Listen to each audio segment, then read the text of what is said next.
Durable, recyclable, reusable, and reduce the carbon footprint, and use all kinds of materials which are give longevity for the buildings in every aspect of the construction, maybe buildings or any kind of constructions actually. So in this actually construction, sustainable construction starts with your design parameters first. You start with the design. Once you thought of any kind of construction, your thought process should go into the design basically. The initial process starts there. How your orientation of the building, what is the climatology of your building, that area, what is the topo of that area, how you have to design your requirements, fulfillment of your requirements and your needs and your functional utility of each and every aspect of your requirements. These are design parameters.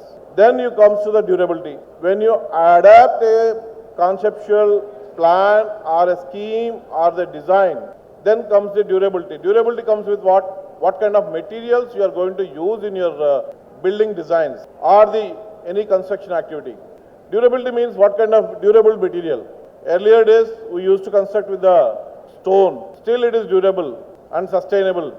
And due course of time we have been changed and adapted different kinds of materials with the advancements in technology and which are more useful, user-friendly, as well as more useful for the environment also. Such kind of selection of the materials is one of the main aspects for your durability. Next comes the energy efficiency. What do you mean by energy efficiency? People, since yesterday, people must have, spoke about many things about energy efficiency. What is energy efficient? Means using no light. Is it a energy efficient building? One of the parameters is not using any artificial lighting is a energy efficient building. Less consumption of the power is an energy efficient building. Less consumption of the power for the heat ventilation system is a energy efficiency building. When you check your building envelope, it should be, it should give in an ambient, habitable living conditions in every time. Like all the times, maybe daytime or the night time, it should be habitable conditions inside, comfort level. There, we need to have energy efficient buildings. Water reduction. Water reduction means not having baths, something like that. No. Water reduction means when you consume minimum needs of your water. How to optimize your water consumption? How to optimize your water consumption? Maybe in usage of your day-to-day activities like urinals or the other kind of washroom necessities or your washing machines or cleaning of your utensils or your mopping of your houses. How do you optimize all these things? There are advancements in usage of in normal taps or the usage of the whipcocks, any kind of things. We have now optimized flush tanks where normally we used to have a 8 to 10 liters flush in one time. Now you have 2 liters and 4 liters also. So you are optimizing that water reduction. And even the whipcocks where earlier you have a thread one, now you have push and press. So such things we can optimize the water reduction. Next, indoor air quality. What are the materials we use in our interior furnishings? Lot of materials we consume in our interior furnishings. Like what kind of materials? Maybe floorings or the wall panelings or the cupboards or the windows, doors, everything. Everything, there is some part of the carbon emission is there. Your freezers, refrigerators and all kind of HVAC, you have this carbon emissions will be there. Where your indoor quality of air will be polluted. So we need to optimize the pollutants which are causing through these equipments and gadgets. We need to optimize that. That is minimizing the carbon emission and giving a good indoor air quality. Next, water conservation. What do you mean by water conservation? Whatever the water, this runoff, surface runoff water through the rains, any building can give you 100 to 120 days if you store that water for the consumption. If you have a filter medium, then filter it, use it. Minimum 100 days, 120 days, you need not go for any pumping of water. Pumping means your reservoirs will be there, your storage tanks will be there, but from the ground level. From the ground, you need not pump. Where you can save lot of energy, in turn you are saving many ways in the energy consumption as well as your carbon emissions also. Next comes the building materials.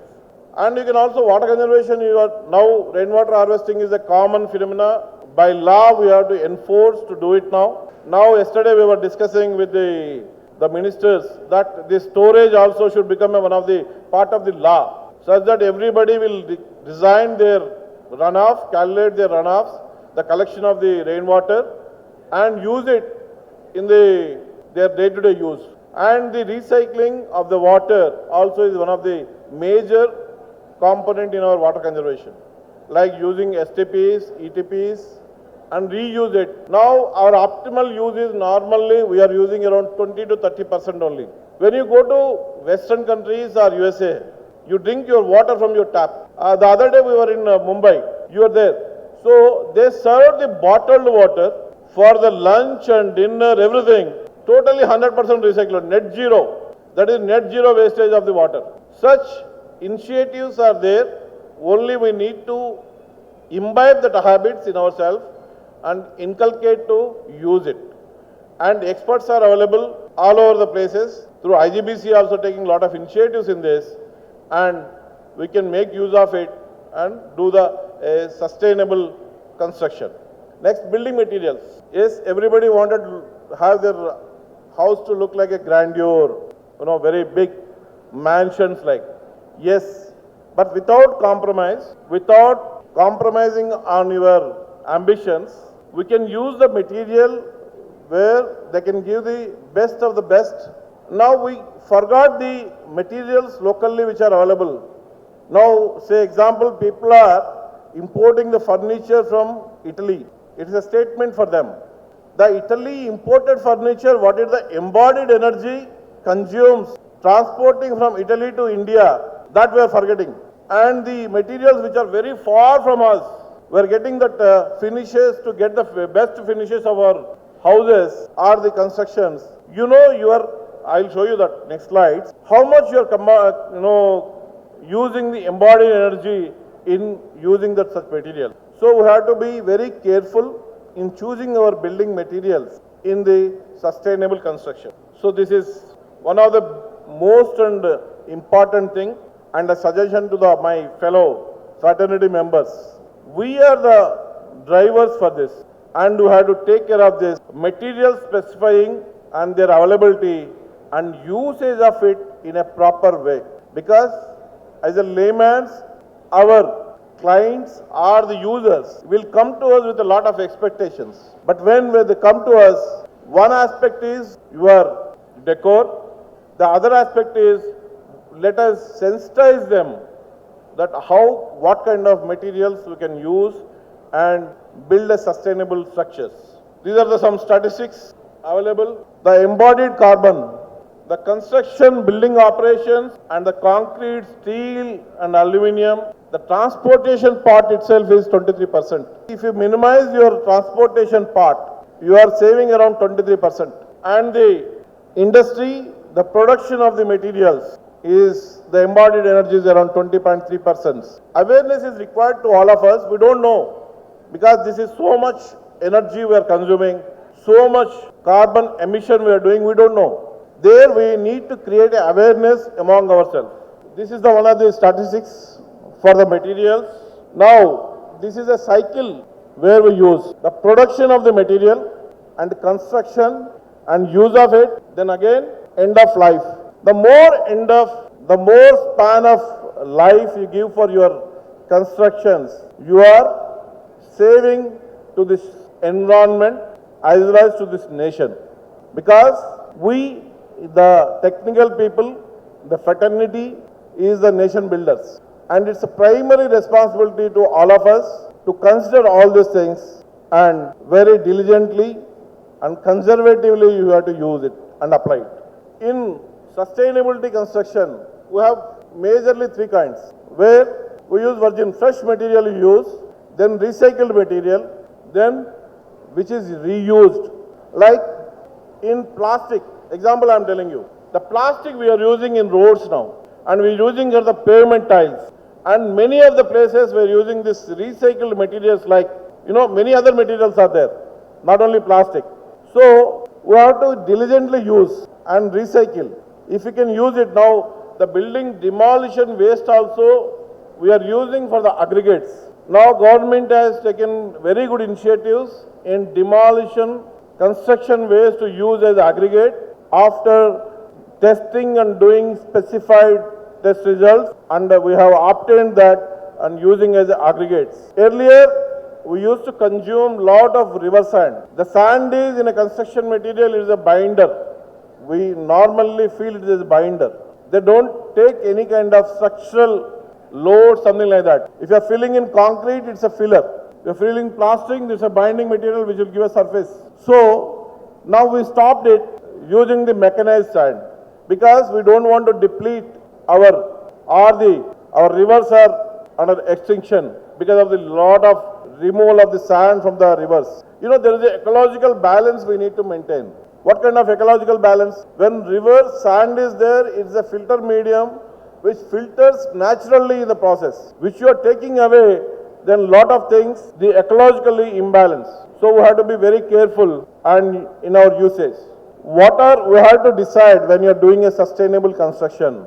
What are harmful materials like toxic to the environment? Example, your refrigeration system. Earlier we used to use pots and we have a very advancements are developed in natural way.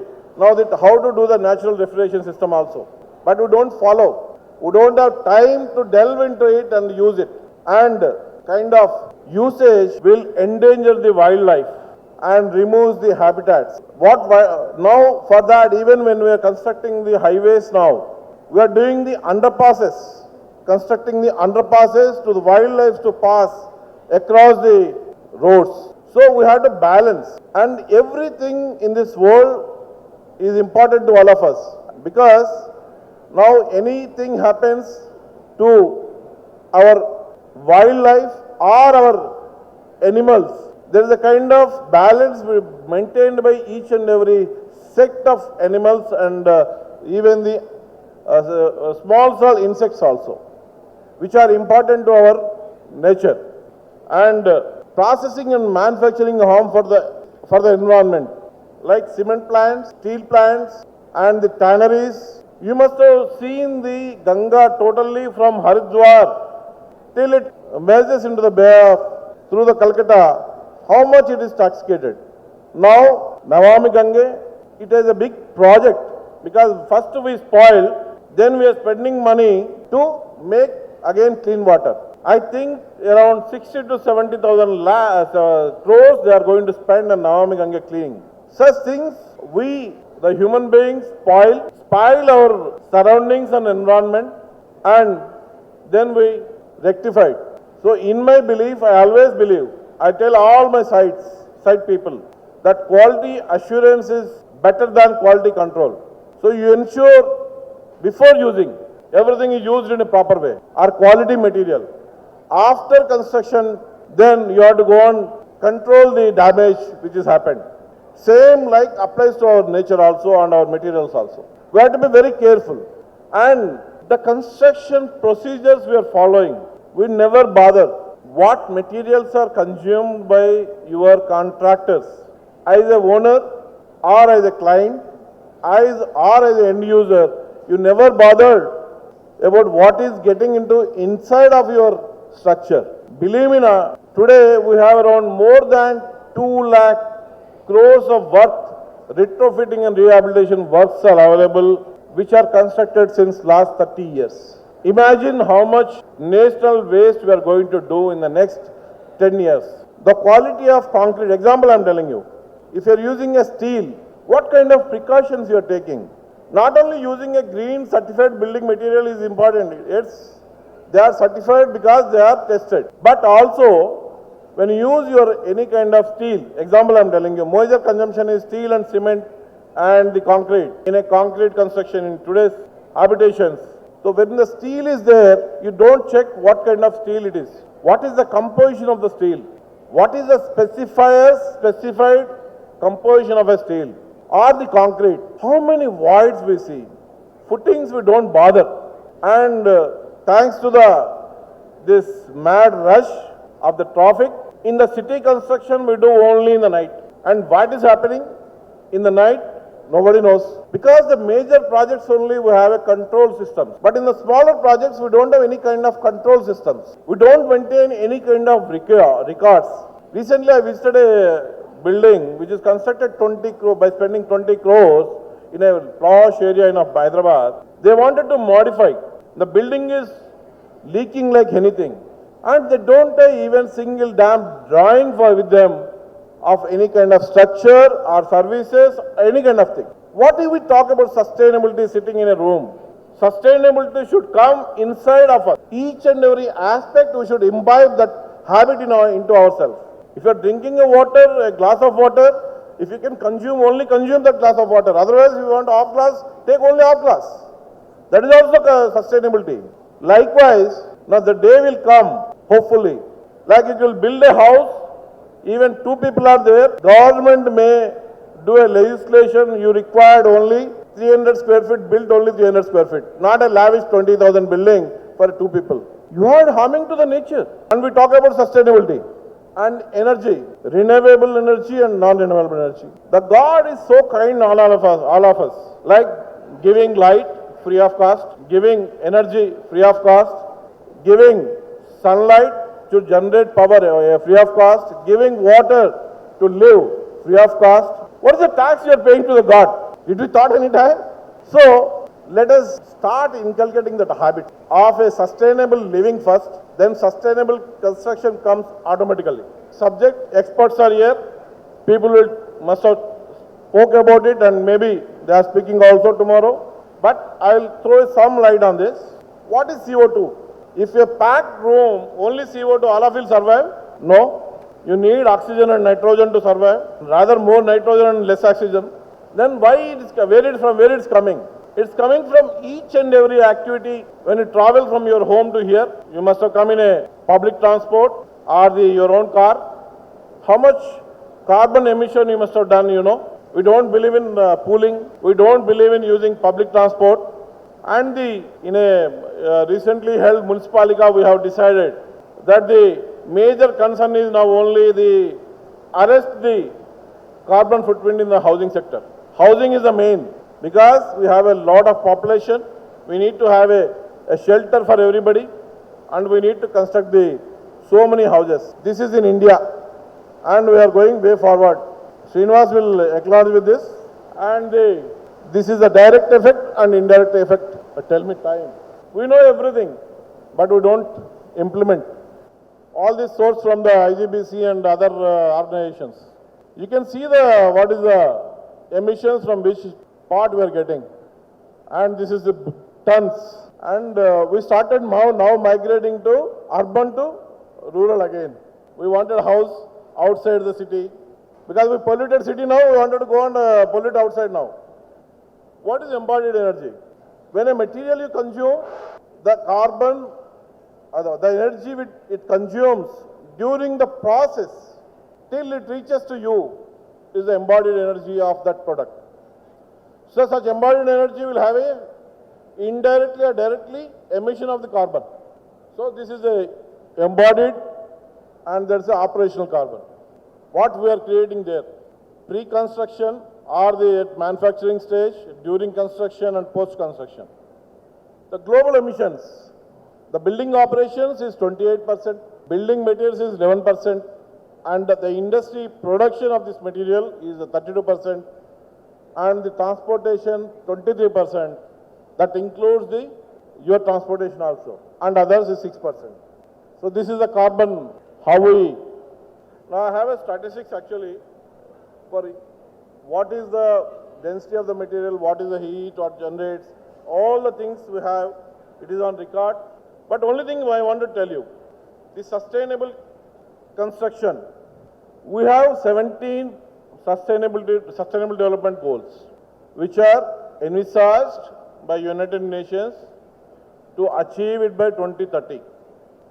And the world achieved so far, the indicators, in respective indicators, is only approximately, correct me if I am wrong, around 20%, less than 20%.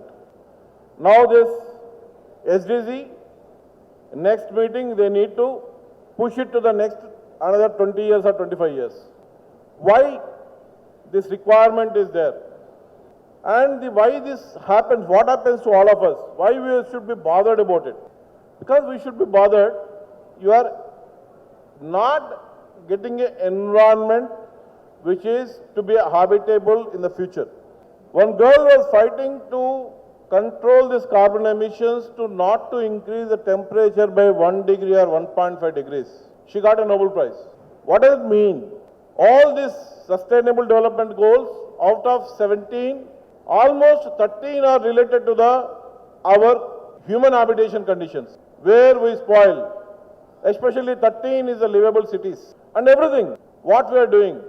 So, we have to be very careful in each and everything to make this world a livable and a sustainable world, such that our future generations cannot curse all of us. They should not curse all of us. My ancestors have not given a land where I can have a breathing oxygen naturally without any payment. In certain cities already oxygen bars have come. In some cities already oxygen bars have come. Tomorrow they should not come by God's grace. That you should have an oxygen bar at your home. I wanted a fresh oxygen, I wanted to go into an oxygen cube and take fresh oxygen and come out. And I am not a doctor, but doctors will say what happens when you consume more carbon dioxide.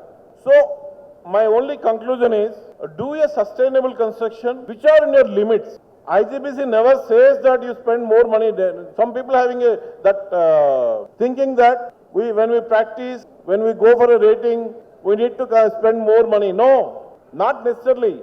We have a lot of indicators where we can achieve. And people are there who can guide you from time to time. It should happen before you damage the nature. So I request all of you, please be vigilant in your life, vigilant in your consumptions. Maybe even food wastage is one kind of you are emitting the carbon.